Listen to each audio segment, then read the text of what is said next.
बहुत बढ़िया, मुझे बहुत आनंद आया यहाँ आके। 1 साल की मेहनत है ये मियाँ बीवी की, ज्योति जी और मुकेश जी की।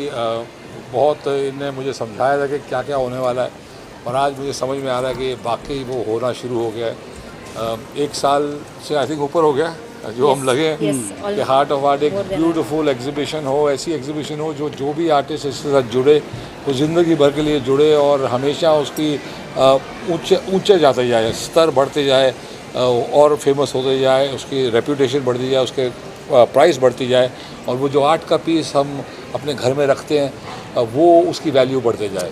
तो ये हमारा मकसद था और उसी को सोच के हमने ये स्टार्ट किया। अब ये एग्जीबिशन का पहला दिन था, थर्सडे था, and I think it was brilliantly done. I am proud of them, they really worked hard, and वो रंग लाएगा इस 100% श्योर।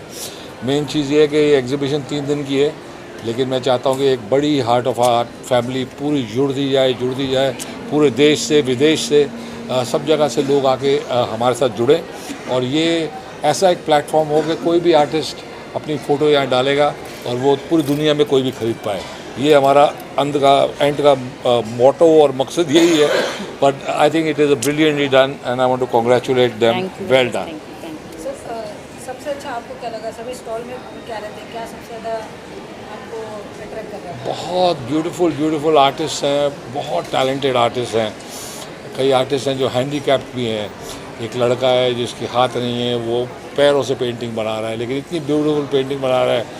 जो भगवानों की पेंटिंग्स थी, जो अलग अलग तरीके की लोगों ने बनाई हैं चीज़ें, चारकोल पेंटिंग, जो आर्ट इंडिया में ख़त्म हो रहे हैं, मधुबनी आर्ट जो बहुत सालों से हम लोग सुनते थे बचपन में, वो भी वापस रिवाइव करने की कोशिश हो रही है। तो इट्स ब्रिलियंट। आई थिंक जो स्कल्पचर एक लड़के ने बनाया है बहुत ही बढ़िया। आई थिंक बिहार से था, कहाँ से था वो लड़का? बिहार। उसने बताया कि भाई हमारे पापा जो है वो रोटी के लिए लड़ते थे, और एक रोटी के लिए लड़ना और रोटी के लिए ज़िंदगी में लड़ते पापा वहाँ पहुँचे, और पापा ने बेटे को एक और स्तर ऊपर बढ़ाया, और बेटा लड़ते सुपरमैन बनने की ट्राई कर रहा है। तो ऐसे जो चीज़ें देखते हैं को मिलती हैं तो बड़ी खुशी मिलती है। आर्टिस्ट जो है वो एक बहुत बड़ी चीज़ होती है। हम लोग तो एक्टर हैं, एक्टर सब कुछ नहीं है, सारे काइंड ऑफ आर्ट होते हैं। तो ये जो आर्ट है जहाँ लोग अपनी मेहनत से को कैसे अपनी चीज़ें बनाते हैं, इनकी भी वैल्यू बहुत ज़्यादा होती है। हार्ट ऑफ आर्ट एक ऐसा प्लेटफॉर्म है जब आर्टिस्ट को खुद की वैल्यू क्या है वो समझ में आना बहुत ईजियर हो जाएगा। क्योंकि जब हम ऑनलाइन पोर्टल पे उसकी फ़ोटो डालेंगे, उसकी पेंटिंग डालेंगे, चीज़ें डालेंगे, तो सपोज़ उसका प्राइस 45,000 है, इमीडिएटली बिक गया, तो आर्टिस्ट को पता है कि यार मेरा प्राइस इससे ज़्यादा है। अगली पेंटिंग वो 60 में बेचेगा, फिर 80 में बेचेगा। अगर नहीं बिकेगी तो आप बोलेंगे भाई 45 से थोड़ा 5-10 हज़ार कम कर दे, तो 35 में बिक जाएगी। तो this is the way to get your right price. Price एक ऐसी चीज़ है जो एक्टर को भी समझ नहीं आता ज़िंदगी भर काम करते करते कि मेरा रियल प्राइस क्या है। लोग कई 5 लाख ले लेते हैं, हमें बोलते भाई आपको 2.5 लाख दिया, बोला हाँ ठीक है दे दे, लेकिन हमारी प्राइस 5 लाख है, हमें पता नहीं चलता। हार्ट ऑफ आर्ट एक ऐसा ज़रिया बनेगा कि एक्चुअल प्राइस लोगों को पता चलेगा। सर, ऐसे टैलेंटेड लड़कों के लिए जैसा अभी आपने जिक्र किया, तो गवर्नमेंट को भी कुछ करना चाहिए इनके लिए? देखो गवर्नमेंट करती है। मैं बहुत जगह गया तो मोदी जी के फ़ोटोज़ थे, मोदी जी उन्हें सम्मानित कर रहे थे कि आपने बहुत अच्छी चीज़ बनाई है, बहुत अच्छी फ़ोटो बनाई है, बहुत अच्छा काम किया है। तो अब गवर्नमेंट करती है, लेकिन पैसे गवर्नमेंट अभी नहीं दे सकती ना। वो गवर्नमेंट एक स्कूल में कुछ थोड़ा सा वो करा सकती है कि भाई फंड है, वो स्कूल को रिवाइव कर दिया, स्कूल को कुछ ग्रांट दे दी, लेकिन आर्टिस्ट की लाइफ बहुत हार्ड है। ये जो प्रोफेशन इनने चुना है, इस पे अगर घर चल सके तो बहुत बड़ी बात है। अब मैंने 5 साल की बच्ची देखी है, 5 साल की बच्ची आर्ट बना के बेचारी हार्ट ऑफ आर्ट में आके उसने अपना एग्जीबिशन में डाला है। एक 5 साल की बच्ची, एक 9 साल का बच्चा, एक 10 साल का बच्चा है, वो तीनों ने एक स्टॉल लिया हुआ है और वो अपने फोटोज़ डाल रहे हैं। दिख रहा है कि उनका फ्यूचर बहुत ब्राइट है और जब तक वो बड़े होंगे तो वो उन्हें और कुछ करने की ज़रूरत नहीं होगी। लेकिन बहुत सारे ऐसे हैं जो बैंक में काम करते थे, किधर और गवर्नमेंट में काम करते थे, वो रिटायर हुए, रिटायर होने के बाद उन्होंने अपना पैशन फॉलो किया और हार्ट ऑफ आर्ट का ज्वाइन किया। तो उन्हें एक मौका मिल रहा है कि एंड ऑफ देयर लाइफ जो मतलब जो पहले यंग एज में तो कर नहीं पाए, क्योंकि पता है ये हमारा घर नहीं चला पाएगा, पर वो गलत है।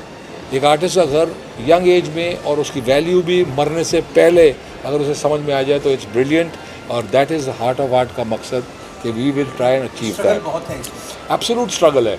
और आर्टिस्ट मोस्टली देखा जाता है, एम.एफ. हुसैन जो बड़े बड़े आर्टिस्ट हैं, वो मतलब उनकी वैल्यू बढ़ती ही जा रही है। वो चले गए लेकिन वो आर्ट की वैल्यू बढ़ती जा रही है। तो वैसे ही होता है, आर्टिस्ट की वैल्यू उसको यंग एज में मिल जाए, उससे पैसे उसके घर चलाने में वो टाइम पे मिल जाए तो बहुत बेटर है। तो if you really talented you must get your value for the money for that art in your life.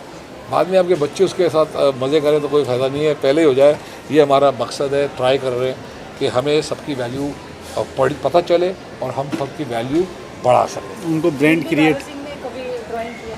हमने ड्राइंग की है बहुत ही घटिया तरीके से। हमने ये जितनी भी चीज़ें हैं जो यहाँ आपने देखी हैं वो सारी हमने स्कूल में सीखी हैं। जब नॉय स्कूल में हमें बना के ये फ़ोटो रख के बोलते भाई ये बनाओ, तो हमने बड़ी कोशिश करते थे, लेकिन कसम से बड़ी घटिया सी फ़ोटो बनती थी। और ये जो मधुबनी आर्ट है ये भी हमने सीखा है स्कूल में, तो इसीलिए हमें पता है कि इनकी कदर होनी चाहिए और इनकी वैल्यू क्या है। क्योंकि मेरी मम्मी को बहुत शौक़ था, रोज़ शुरू हो जाती थी पेंटिंग करने, बोला हाय हाय मैं बेचांगी पेंटिंग, लेकिन कोई बेच नहीं पाए। हमारे रंजीत अंकल अपनी बेटी की पेंटिंग बना रहे 7-8 साल हो गए, कभी उसके फुल स्लीव कर देते, कभी उसके हाफ स्लीव कर देते, कभी उसकी टी शर्ट का कलर चेंज कर देते। अंकल ये पेंटिंग कब बनेगी? तो that's how it is, it's not easy. हर आदमी को लगता है मैं पेंट कर सकता हूँ, हर आदमी को लगता है मैं गा सकता हूँ, लेकिन सच बात नहीं है। That's why I value them. And कोई भी चीज़ जो लोगों की भलाई के लिए हो, जिससे लोगों का फ़ायदा हो, और उसमें अगर आप जोड़ते हो तो ऊपर वाला आपको पुण्य देता है। सर कुछ कहने जा रहे थे? नहीं, मैं यही बोल रहा था कि ये हार्ट ऑफ आर्ट से एक ब्रांड वैल्यू क्रिएट हो रही है उन कलाकारों की जिन्हें हम पहचानते भी नहीं। फॉर एग्जाम्पल मैं अपनी बात लेता हूँ, एम.एफ. हुसैन एक ब्रांड वैल्यू था, मैं जानता था, लेकिन इतने कलाकार है तो मैं नहीं, मेरे जैसे बहुत सारे लोग भी नहीं जानते उनके बारे में। तो वो एक ब्रांड क्रिएट हो रहा है इसकी, इस मार्केट की वजह से, कि आज बिंदु भाई ने बोला प्राइस कैसे बनेगा जब वो ब्रांड बनेंगे, वरना पेंटिंग कोई भी करता है, प्राइस कैसे डिसाइड करेगा? आज ये मेरा ब्रांड है, मेरी ये प्राइस है, ये शाहरुख खान है, ये राजन मोदी है, दोनों की प्राइस अलग है, दोनों एक्टिंग करते हैं। तो वो ब्रांड वैल्यू जो बन रही है वो आर्ट की वजह से जो इनके थॉट्स है बिहाइंड दिस वेंचर जो ये कर रहे हैं, they are brilliant. I think Jyoti आपको भी कुछ बताना चाहिए, सही आपका क्या प्लान है? ज्योति मैम किस तरीके से सारे लोगों को एक मंच पे लेके आए आप? कितना इजी था या कठिन था ये सारी चीज़ें? चैलेंजेस तो बहुत सारे थे। चैलेंजेस स्टार्ट होते हैं वेन्यू से कि ये लोकेशन में आर्टिस्ट साउथ मुंबई छोड़कर आएंगे क्या। दिवाली से इतना टच हमारा इवेंट है, एकदम नेक्स्ट डे दिवाली है, तो लोग आर्टिस्ट यहाँ पार्टिसिपेट करेंगे क्या। तो काफ़ी सारे ऐसे छोटे छोटे चैलेंजेस हमने पिछले 1 साल में देखे और उसको पार करने की कोशिश की। आज ऐसा लग रहा है कि शायद हम सच में पार हो चुके हैं अच्छी तरीके से। बस मतलब बता नहीं सकते कि क्या क्या किया है, लेकिन बहुत कुछ हुआ है, बहुत कुछ किया है। जी। एक चीज़ मैं और बोलना चाहूँगा, अभी आज मैं सब स्टॉल पे बिंदु भाई के साथ गया, जिस तरह लोग दुआएं दे रहे थे बिंदु भाई को, मुझे बड़ी खुशी हो रही थी कि क्या अनजाने में एक ऐसा काम हो गया जो शायद उस वक्त नहीं सोचा होगा कि किसी के मम्मी पापा आ रहे हैं कि सर आपने मेरे बच्चे के लिए ये किया, प्लेटफॉर्म दिया। तो मुझे ये लगा कि बिंदु भाई को जिस तरह से दुआएं मिल रही है शायद दूसरे काम से नहीं मिलने वाली थी। अचानक से इतना एक हार्ट ऑफ आर्ट एक्चुअली ये हो गया। जो जब ये लेके आए मेरे पास, अनिल लेके आया ज्योति जी और मुकेश जी का, बोला भाई ये ऐसा करना चाहते हैं। तो जब मैं इनका जो विज़न है वो सुना, तो विज़न बहुत दूर का है, ये तो कुछ भी नहीं है, ये तो स्टार्ट है। लेकिन जो इनका एक्चुअल जो थॉट है और जिस तरीके से ये जाना चाहते हैं, आओ मुकेश भाई इधर आओ, इधर मेहनती है आप भी आओ। भाई। तो जो ये लोग ने सोचा था, जो इन्हें विजुअलाइज किया था, वो अगर आपको पूरा जिस दिन आपको समझ में आएगा तो वो बहुत हाई लेवल है, उसका कोई लेवल ही नहीं है, सही इट बात इज़ है। Beyond the stars.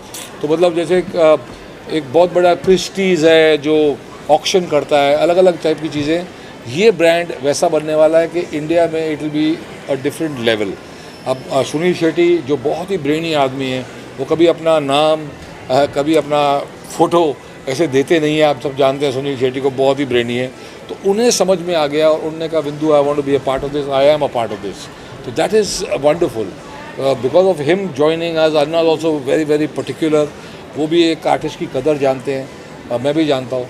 और ये दोनों हस्बैंड वाइफ ने मुझे आज ये बोलते हैं ना, मेरे दिल में शांति हुई है, बहुत खुशी हुई है, क्योंकि हम जब अपना नाम देते हैं अगर वो नाम सही तरीके से यूज़ ना हो तो बहुत दुख होता है। And now I'm very very proud that I'm a part of the Heart of Art family and I would always be here.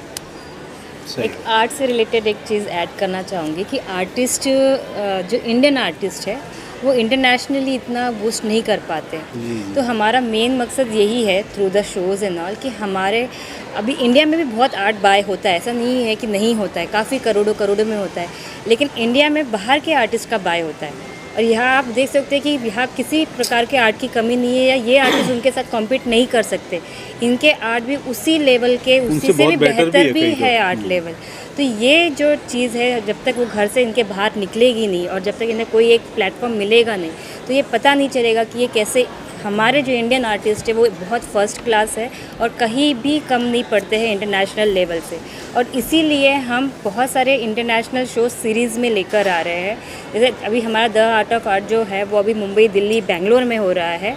हमने दुबई भी डिक्लेयर कर दिया है, हमारा अप्रैल में दुबई में होने वाला है शो जो है। इसके बाद में हम एक और इंटरनेशनल वेन्यू लेंगे, फिर एक और इंटरनेशनल वेन्यू लेंगे, ताकि जब हम छोटे छोटे शोज़ इंडिया में करेंगे और इसमें जो क्रीम जो छन कर निकलेगा उसको इंटरनेशनल प्लेटफॉर्म देंगे, ताकि इंटरनेशनली आर्ट इंडिया का सेल हो, ना कि इंडियन जो है जाके इंटरनेशनल आर्ट खरीद के ले आए। तो ये एक मकसद है जो हम इसमें ऐड करना Import से चाहते ज़्यादा हैं। export हो। बिल्कुल बिल्कुल बिल्कुल। बहुत सारी चीज़ें देखा गया है कि इंडिया से जाके बाहर उसकी वैल्यू बढ़ जाती है। वहाँ के लोग यहाँ आके यहाँ से चीज़ें लेकर जाते हैं, वहाँ पे एग्जीबिशंस लगाते हैं, बहुत सारी चीज़ें होती हैं, उसकी वैल्यू वहाँ डबल टिबल हो जाती है। जी। तो इसको लेकर क्या सोचते हैं? इसीलिए हम डायरेक्ट आर्टिस्ट को ही वही ले जा रहे हैं। यहाँ से आर्टिस्ट खुद अपना आर्ट लेकर जा रहा है, तो उसे वही वैल्यू मिलेगी जो उसके आर्ट की है, ना कि कोई बीच में मीडिएटर होगा कि उसने यहाँ से परचेज़ की, और क्योंकि उनको मार्केट ही नहीं पता होता है। अगर हमारे साथ में आर्टिस्ट 2, 3, 4 शो करेगा तो उसे अपने आप इंटरनेशनल मार्केट पता चल जाएगा और उससे पता चलेगा कि मेरी इंटरनेशनल वैल्यू क्या है, और वो उसकी मतलब एक अच्छी